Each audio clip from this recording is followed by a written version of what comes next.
In the past few weeks, the fear of coronavirus has, figuratively speaking, been the beginning of wisdom for individuals, governments, and big economic players all over the world. Analysts have been reading different signs from this outbreak wreaked untold havoc on thousands of human lives in China, where it all started. While some are of the view that the effects of the outbreak on the global economy will not be so damaging, there are quite a few who are genuinely worried about the economic prospects in the wake of it. For another perspective on all of this, we're now being joined by Dr. Andrew Nevin, partner and chief economist at PricewaterhouseCoopers, Nigeria. An iconic figure in Nigeria, Dr. Nevin has played a number of key roles to advance Nigeria's and West Africa's economy and society, including being the founding director of the African Institute for Leadership and Public Administration, member of the advisory board also at the Lagos Business School, and also member of the Nigeria Economic Summit Group Board Committee on Research, and one of the leading advocates for blockchain technology adoption in Nigeria, including sponsoring the blockchain website, www.blockchainafrica.io. Dr. Nevin, good to have you on the morning show. Always very happy to be here. Thank you for joining us. You're very welcome. Thank Well, you. if there's anything we've seen with coronavirus, it's the connection between disease and economic growth, or even the global economy. In the UK, Jaguar Rover, they are planning to shut down 3 of their plants. OPEC is considering cutting production cuts. Supplies have been affected. Various industries also have been affected: tourism, hospitality, aviation. What do you think will be the effect, short-term and long-term? And, why is an incident in China, in Hubei province, affecting about 60 million people, now the source of headache for the entire world? No, I think it's a very good question. Just as a bit of background, during the SARS crisis in 2003, I was president of the leading international hospital in Beijing. So, in fact, I've been through this before. And people may look back, those who are old enough to remember, and say SARS was not that big. But at the time, we didn't know what was going to happen. Beijing was shut down for 3 months. In the end, it turned out SARS was largely confined to hospital workers. They were the most at risk, and transmission was quite difficult. But experts in this area say, look, there's always something that's going to come back. So now we're sitting here 17 years later, repeating the same story with coronavirus. And what we're finding, it's just at the moment very worrying. Worrying in the sense that transmission seems to happen when people are asymptomatic, so you don't know you have it and yet you can transmit it. It seems to be something that's more than just for hospital workers. Though if you watch the news overnight, there's now been a large outbreak. The outbreak in Korea has grown a lot. So I think we should be concerned. And of course, now why is it that you have something that happens in Wuhan, which is a large but central, in the middle of China? How does it affect the whole world? Well, what's happened in the last 30 years is people have created very complex supply chains. Parts crisscross all over the world to produce what we use, whether it's cars or washing machines or cell phones. They go through many, many different countries. And I think that one of the things the world should probably learn out of this is these systems that are so complex are not always resilient. You have one break in the supply chain. Jaguar is not able to produce cars because some part that's produced in Hubei, where people are confined to their homes, is not available. And I do think that sometimes business people don't measure resiliency very well. They go for what they think is the low-cost option. And if the system works perfectly, that's fine. But when there's a disruption, things break down in the way we see today. And just the final comment, we could have more talk about the long-term consequences, but some people may say, well, the economy rebounds, and I guess that's true. But for some sectors, the output is lost forever. So in tourism, if the plane doesn't fly, if someone doesn't stay in the hotel, then that output, that GDP hit is forever. It's not going to be caught up later in the future. Wow. It's all really alarming, isn't it? I want to ask you about Nigeria's particularly precarious position. This whole COVID-19 outbreak has resulted in port closures in China, causing oil importers to cancel their orders. And obviously, because we are this, mono economy, we talk about diversification, but not much has been done. It is really worrisome. I like your comments on that. And also what has happened in Japan, that as a result of their increase in consumption tax, which is their VAT, they have had the second contraction in a row, which means recession. Is that the prognosis for Nigeria? Because we have also increased our VAT. Should we be worried that that will cause a shrinkage in spending? Well, I think to begin with, on the Japanese situation, and I'm not sure it's that linked to the VAT increase in the following sense. And what's happening in Japan is the working age population is shrinking very rapidly. And people sometimes forget or don't pay enough attention to demographics. They complain Japan's growth rate's not high enough. They complain that Korea's growth rate's not high enough. But the truth is there are less and less people to consume. People consume the most when they're between about 20 and 50. And so if that group of people who are working, productive, having children is shrinking, it's hard to grow the economy. So the Japanese economy is always in the headline number going to look like it's shrinking. Now, in GDP per capita terms over the past 25 years, Japan has done well. But we forget that sometimes because of the shrinking population. The reason that it's a problem, though, is if you have a high level of debt, a shrinking population, then the debt is spread over fewer and fewer people, and that's the issue. So if we go to the coronavirus, and of course the shrinking population, the working age population is also shrinking in China. So they had the one-child policy for a very long time. When I lived in China, people only had one child. Even though they've relaxed the policy, people continue to have one child in urban areas because school's expensive, it's competitive, it's time-consuming. And so you actually are seeing this pressure coming in China as well. So I think we should expect more of it. Now, in terms of the impact on Nigeria, in the short term, yeah, all these supply chains are being interrupted, shipments of goods from China to Nigeria. But, Nigerians are resilient. I think we always port problems, et cetera. I mean, I think if we miss a few months of output from China, it's not going to make a big difference to Nigerians on the ground. But in the longer term, the message that we've always given at the end of the day is, look, as we try to diversify the economy in Nigeria, it's not like we're going to be able to sell into Europe, sell into Asia, because these economies are shrinking or flat. There's fewer and fewer consumers in these economies. So it's very hard to... So someone already sells there. If we produce something...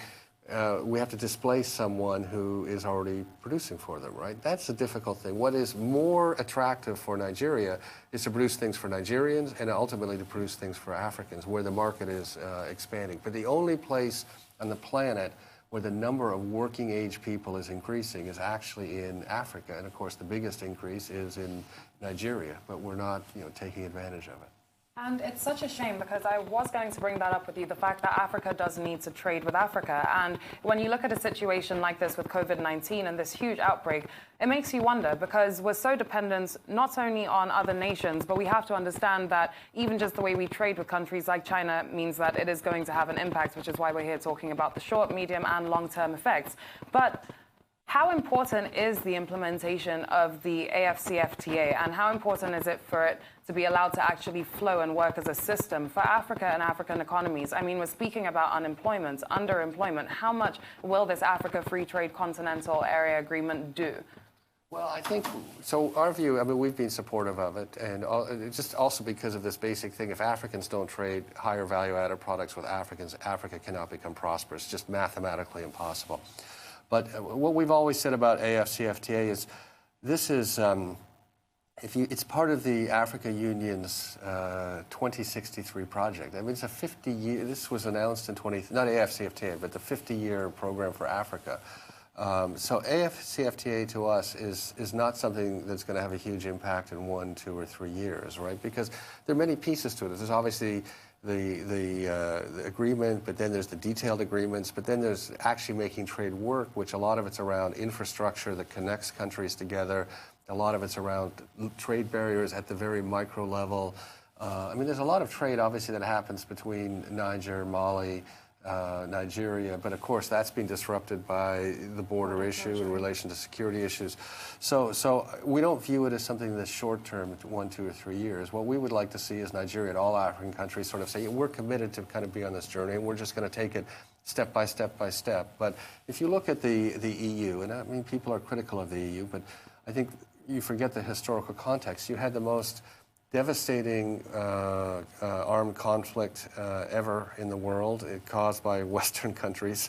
50 million people died. Out of that, there was a commitment to have more integration, have peaceful prosperity across Europe. I mean, it's grown to 28 countries. When you're on the continent of Europe, it is just fantastic. I mean, despite all the issues and sadly Britain leaving, but it took a long time. I mean, we had the original 6 countries in the 50s and step by 92 Maastricht. So I think Africa should expect the same sort of development. But that said, I mean, there are pockets where things are moving ahead. I mean, if you look at East Africa, the EAC, the transport links between Tanzania, Rwanda, Kenya, they're thinking, and Uganda, they're thinking about these in a much more integrated way. And it's those sorts of steps that will do it. But don't expect 1, 2, 3 year impact. Well, I mean, you live here in Nigeria, you work here in Nigeria, and you must have been following the efforts of the Nigerian government to prepare for any eventuality with regard to coronavirus. I would like to, know what your assessment of what has been done so far is, and whether you think that Nigeria, as one of those countries considered vulnerable, is doing enough, and if not, what else can we do? But beyond coronavirus, we know that the big issue in Nigeria is the challenge of insecurity, particularly in the northeastern part of the country. As an economist, how far-reaching is the impact of this security situation, problematic security situation, on economic growth? Just on the coronavirus, of course, we've been through Ebola here in 2014, I think. And of course, Dr. Stella passed. I mean, it was an amazing response here. Ebola was stopped in its tracks coming here. I mean, the Honorable Commissioner for Health, Professor Abayomi, is brilliant. I know he's been preparing for this. So I mean, I actually have a lot of confidence in Nigeria's ability to cope with this. On the other hand, we've heard there's only 1 case in all of Africa, in Egypt. It's difficult to believe that's actually true. You have to think, not necessarily Nigeria, but across Africa. I mean, there's so much trade. Do we have a lurking situation like Korea, where there were very few cases, and all of a sudden... we don't have a lurking situation. On that. So not in Nigeria, but in Africa in general, right? Yeah. I mean, of all the African, sub-Saharan African countries, you would think that Nigeria would be the most prepared. First, there's very few entry points, like air entry points. Well, Dr. Nevin, let's take a short break. When we return, the conversation will continue, and then that issue about insecurity and economic growth, I guess, will be of interest to our viewers. We'll be right back. It's still The Morning Show here on Arise News.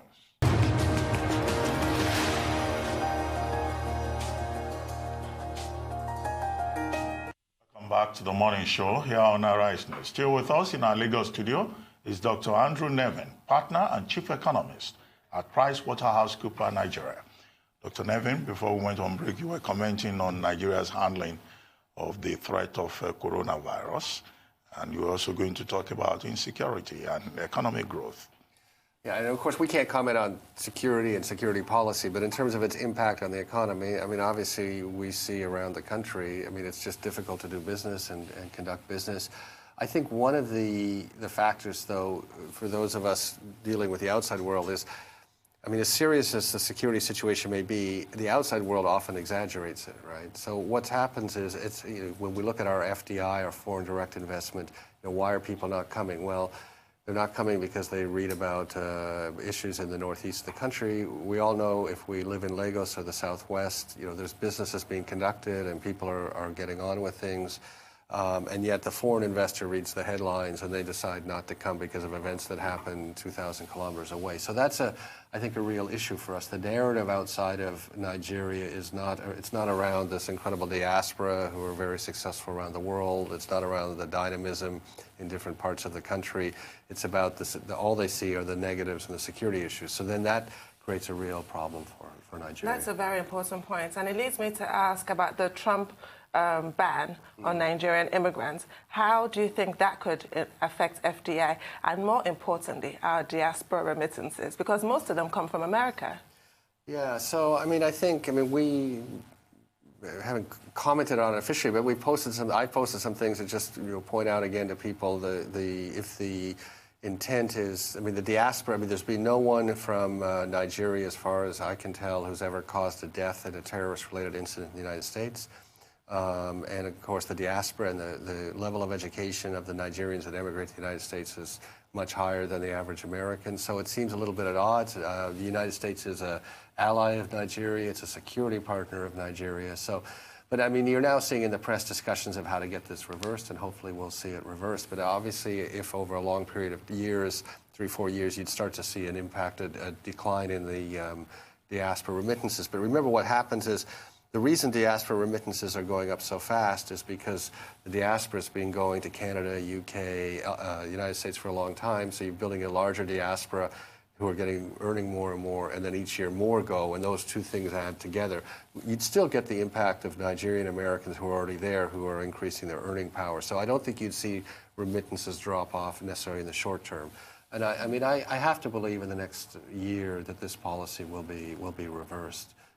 Also, this is exactly, if you think about what President Trump has said on immigration, he wants more of a point-based system like Canada has, and we have the point-based system. I think 21,000 Nigerians emigrated last year from Nigeria to Canada because Nigerians get a lot of points under that system, and they're very successful in Canada as well. Yeah, absolutely. Fingers crossed, hopefully it is a ban that will be lifted sometime soon, because what I wanted to ask is about how much this stresses the importance for data across Africa and the collection of data in different African countries. I read an article this morning that said data is Africa's new weapon because the need is there. So how important is that? But then as well, government policies when it comes to foreign direct investment. The latest example, of course, being the Okada and Keke ban and how it affected companies like GoCada, etc., that had come into Nigeria, and all of a sudden they wake up the next morning and they realize that in a week's time their business is going to be gone. So how important is political stability and government policies, etc., when it comes to wanting to attract foreign direct investment? Because I guess that's also another reason why we're seeing a huge drop. Yeah, the data question is very interesting. We have been a lot more vocal the last 6 months about the fact that it's not that we don't believe, but that the official data is not complete. So, if I speak, I say this is the official number, the official GDP, et cetera. But over 50% of the economy is informal. And there's so many things happening in this country, in this economy, that are sort of quietly happening in places, and I'm not sure they're picked up. And we don't even necessarily have accurate data on population. We certainly, if over 50% of the economy is informal, some of it gets captured in GDP, some of it doesn't get captured. I think the National Bureau of Statistics under Dr. Calais here does a fantastic job, but again, within the limitations of all this official data. And one thing I've been maybe a little bit critical about the last little while is we publish these inflation numbers to 4 significant digits, and we publish it monthly, 0.95% this month, 11.91% over the last. And people put a lot of stock in that. I'm not sure that's, to be honest, that helpful, because at the end of the day, more than half of the people spend more than half of their income on food in Nigeria. So the question is, what's the price of food? And not in general, but it's what's the price of food in Enugu? What's the price of food in Sokoto? What's the price? And so I think that sometimes these official statistics are clouding what's going on. And I have heard the federal government say something else, which is, I think that they believe there's actually more going on as well. But these official statistics, which they produce, are not capturing it. So I think we have a real problem. Now, how to solve it? Well, there's a lot of technological things that are coming along. And in fact, Nigerian government's partnered with a group that uses satellite data to sort of get more accurate, satellite data, microcensus to get a more accurate view. We obviously have all of the identity management things. At the beginning, if we can't identify who are Nigerians and where they live, it's difficult to plan any of the healthcare or education programs. So I think when you say the new data, yeah, we need to leapfrog the way this is done. You can't manually count 200 million people. You can't manually say where they are. You've got to use these automated systems. But I'm on the side of being skeptical of the data. I think there is more going on. I think our GDP is bigger than we say. I don't think the data necessarily captures what's happening in agriculture. I mean, I see many. There was on my Twitter, those who follow me on Twitter, there was a little bit of a controversy a few weeks ago. None of us, and I contributed to it, inaccurate numbers. How many cashews are produced in Nigeria? No one seemed to know. We had a range of 10 times on how many cashews were produced. So I do think we need much better data, but the tools are out there, and Africa's got to leapfrog the way it was done in other places. Well, Dr. Nevin, earlier on you referred to immigration when Tundu asked a question about diaspora remittances, and that reminded me of the issue of Brexit. In the UK at the moment, Prime Minister Johnson has come up with these new immigration rules, which are considered very radical. But there are other aspects of this post-Brexit reality that have implications for African countries whose leaders were at the first UK-Africa Investment Summit recently. Do you think African countries are prepared for a post-Brexit reality, considering the fact that they are major trade partners, not just with the UK, but other countries within the EU? And what should be the areas of concern for African policymakers in engaging the UK and the rest of Europe? That's a very good question. Let me start out by going back to this demographic issue. And I may not have the numbers exactly right, but in Africa this year, there will be 40 million children born. In the EU, there'll be less than 5 million, including the UK.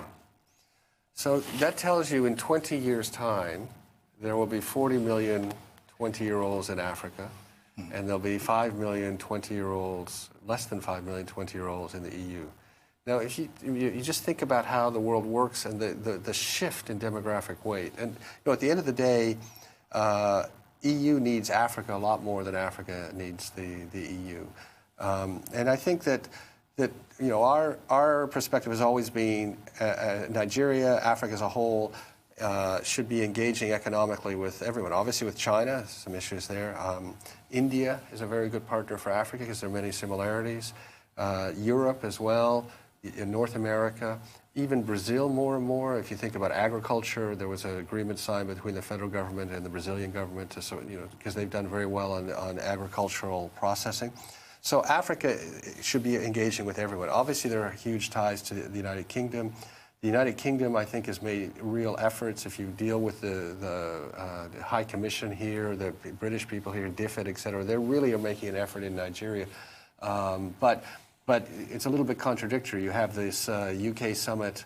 We had UK-Africa summit. Of course, President Buhari was there as probably the most distinguished guest, Africa's largest country. And yet you had people that weren't able to get into the country for the summit because the UK denied them visas. So again, you have this kind of contradiction on one hand where they say they want to invest, they want to engage with Nigeria, and they don't. I think that for Nigerian Africans, though, don't choose just one place, the UK, choose across the board. Certainly the European countries in some ways I think are more deliberate about Africa and about Nigeria, more prepared to actually invest, more prepared to put people on the ground than the UK and the United States. And there are many fantastic European countries here on that. But our basic message is just let's engage with everyone around the world. Now, in terms of the question on policy, yeah, it's a real... We have to go on a very quick commercial break, but I'm glad you brought it back up. And when we're back, we will continue talking on that. Do stay with us. Still the morning show here on Arise News.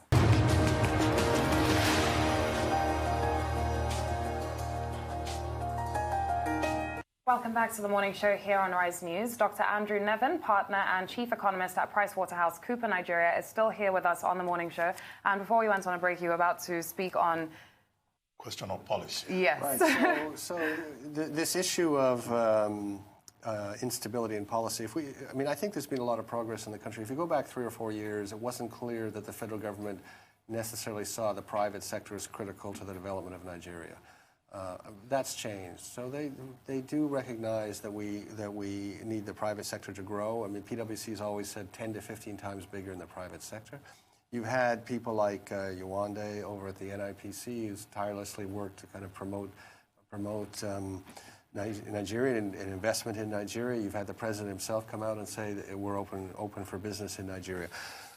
So there's been huge progress, but at the same time, you still, I think, have pockets where it isn't quite aligned on that. And so you end up with these policy mismatches that create problems. And if you think back, I mean, we were all waiting for the president's Economic Advisory Council to have something to say. So about 2 weeks ago, there was a meeting and publicized, and the president reported one of the things the EAC said was there was a lack of coordination at the federal government, and he was going to focus on that. So you have some parts of the government that recognize it has to be an environment where people understand how to invest and run their enterprises.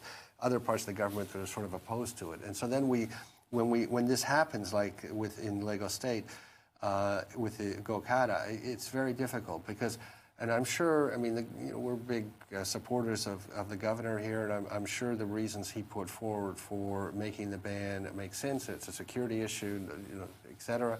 And so on the other hand, given that I think he welcomed Gokada maybe 8 or 9 months ago, there was a ceremony where he was with them and they were investing here, and then 8 or 9 months later to have the policy change creates a real issue. How do you explain that to the next investor? And I think sometimes people don't understand at the government level, you may make a policy change that affects one business, and it may be perfectly sensible, but the business now goes out of business or has to withdraw. That business person, she's going to tell 25 other business people that we put money into Nigeria, we put it into this state, there was a governor change, we lost our investment. And then the other 25, it's not just you lost that investment. As I said, maybe in the Gokada case it was necessary for security, but it's the impact it has on all the other people considering investing in Nigeria. And of course, it's not just foreigners, it's Nigerians. I mean, Nigerians have a choice if they have some capital. Are they going to deploy it in Nigeria? Are they going to buy government bonds? Are they going to put it in a new enterprise? Are they going to try to change it into foreign currency and move it abroad?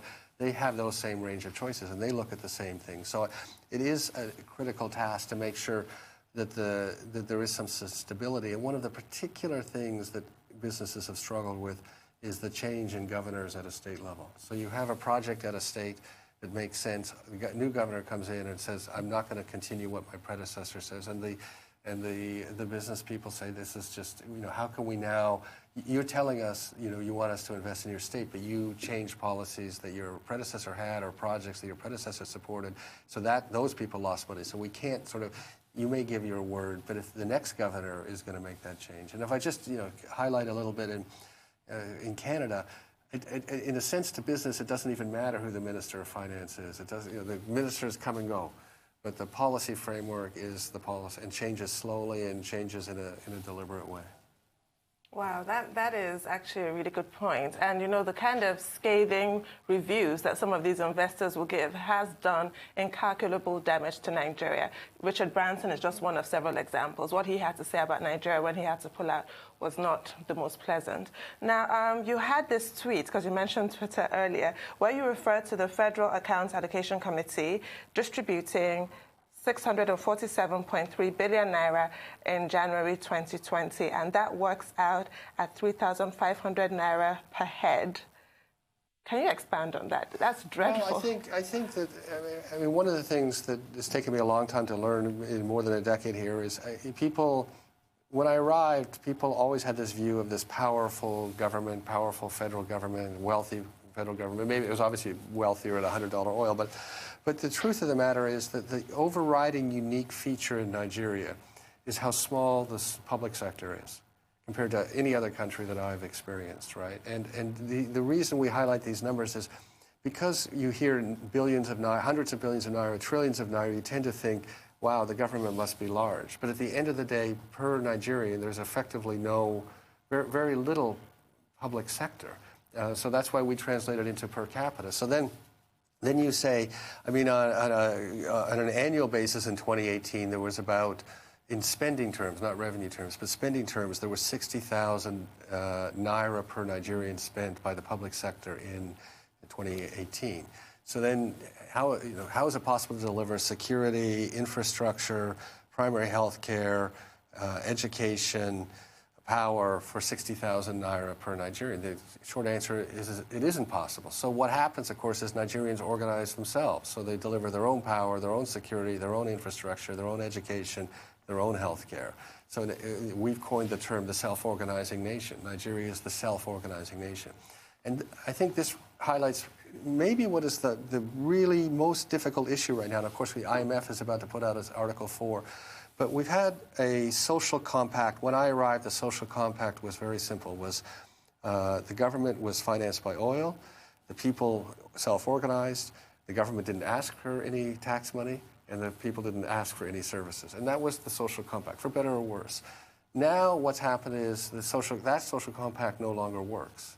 And we're trying to get a new social compact. And of course, the government is asking for more revenue as part of its social compact, as part of this new social compact. But the population is saying, well, why would we give more revenue when we're not supplied the services? And I think that battle is one of the most critical issue for Nigeria. And one of the things we've said in the last few months, my colleague Taiwo, who is our tax leader, has been very clear, is it's difficult to ask people to be tax compliant. We have low tax morale.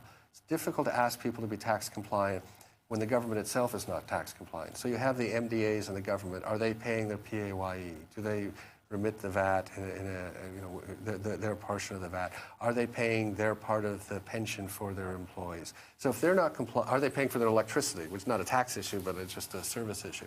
So if they're not compliant with these things, how do you then turn around to the private sector, to individual citizens saying, you need to be compliant, but the government's not compliant? And as I said, this wrenching change in the social compact is something that is a huge issue now for Nigeria.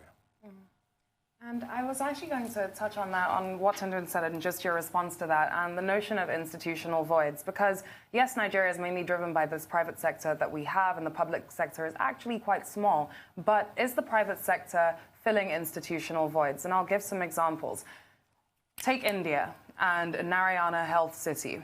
Take Taobao villages in China, for example. There are so many examples. Take Dia Dia in Mexico, the supermarket franchise chain that was built to actually cater to people that needed to actually buy affordable goods, and they needed it within a close distance. You see institutional voids being filled by social businesses all over the world. Are we maximizing that potential here in Nigeria? Well, I think, first off, I think there's a lot of things going on in Nigeria. I mean, people say to me, you're a pessimist. Actually, the truth is, every day I see incredible people doing incredible things in their own sphere. And it's private sector, it's NGOs, it's social enterprises, individual Nigerian young people just trying to do something incredible. So the question is some of this going on? I mean, I think first off, there are businesses here that have created their own ecosystem. I mean, Dangote Cement, MTN, ShopRite, so foreign ones, Tolerem Group with Indomie Noodles, who've created their own infrastructure, their own ecosystem, their own power, employment, et cetera, and have very successful enterprises on that. So I think there's a Lucky Tree Freight Zone, for example, coming together, the refinery, the fertilizer plant, Eco Atlantic, just the sheer audacity of that. So, and I know it's also happening. I've heard about it all over I was at EcoBank's agricultural conference last week, and it was just incredible hearing the agro entrepreneurs and what they were doing. So a lot of this is happening. But I think that a gap that we are talking about more and more is, and that is fine in private enterprise, whether they're NGO or for-profit, trying to do what they can.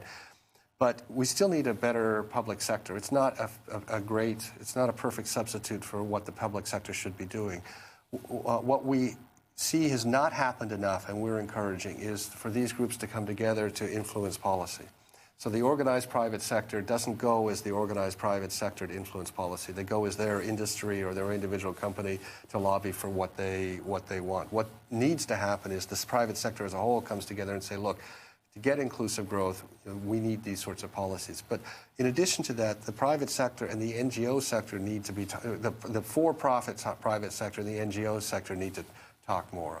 I mean, there's all these things, social enterprise, SDG goals, they're connected on that.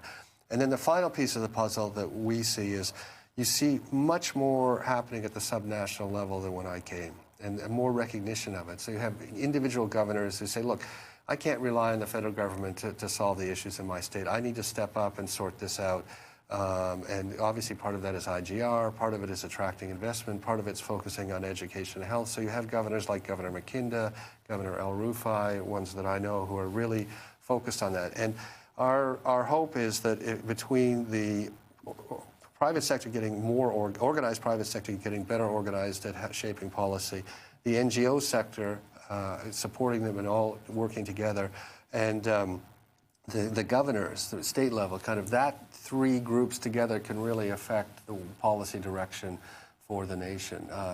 So the last thing I'll say on this is, one thing though that's very impressive is the NGOs that are focused on transparency. So if you think of people like Traka NG, of Budget, I mean, they are doing incredible job in Nigeria and saying, look, we need transparency on the way the public sector works, on what services are delivered, what's paid for, what's going on with the tax revenue that's done. So really, thanks to them, they're making a huge difference. I'd like to take you back to something you said earlier about population growth in Africa and the fact that, you could have about 40 million young people at a time when you have less than 5 million in the whole of Europe. And then you said, look, the EU countries need Africa more than Africa needs the EU. But it's not just the EU countries. We've seen a renewed interest in Africa as if it's the last frontier, from Russia, from Japan. China is already effectively on the ground. And then the traditional allies, partners, also still showing great interest in Africa. Is the attraction really population growth, considering the restrictions on visa and the tightening of immigration policies across Europe? What is the main attraction? What are those other attractions that is responsible for this renewed interest, or if you like, this latest scramble for Africa? Well, I think from a corporate viewpoint, so if you take a large German corporate company like Siemens, for example, a global company, I mean, they cannot grow in Europe anymore. So because the population is shrinking, what they do in Germany is shrinking in effect, right? So if you're a corporation, you need to grow. You're always looking for growth. So where are they going to grow? I mean, obviously Africa, it is the last frontier. I mean, I lived for a decade in China. I went there in 1983. Its growth is going to slow down inevitably, partially population, partially because what drove it, which is a lot of urbanization, is coming to an end. Anyone that wants to live in a city in China has, in effect, already moved there, right? The rest of Southeast Asia, I mean, they've come so far. How much more are they going to grow? I was in Thailand recently. They've basically got to close to zero poverty in Thailand. It's been a fantastic success story over the last 30 years. So, where is the place for growth? But I also think, of course, when people come to Africa, you can't be anything but astonished by the diversity, by the natural beauty, by the warmth of the people, and just the scale of what's going on in Africa. So it's not a big surprise that people come and they get, the Africa interest. And of course, but as I said earlier in the show, I think from Africa's perspective, and it's one reason we're in favor of AFCFTA, is Africa needs to stand up as Africa to deal with all of these things. Now, an individual country, particularly the smaller ones, are too small, don't necessarily have all of the capabilities or skill sets to match up against China, match up against India, match up against Russia. But as a larger bloc, I mean, we're bigger. I mean, we're going to very soon, we're not quite there yet, but population-wise, Africa will be bigger than India soon. It'll be bigger than China. It'll be the largest bloc in the world. Dr. Nevin, we'll have to bring this to a close. Thank you very much. Thank you so much. Thank you.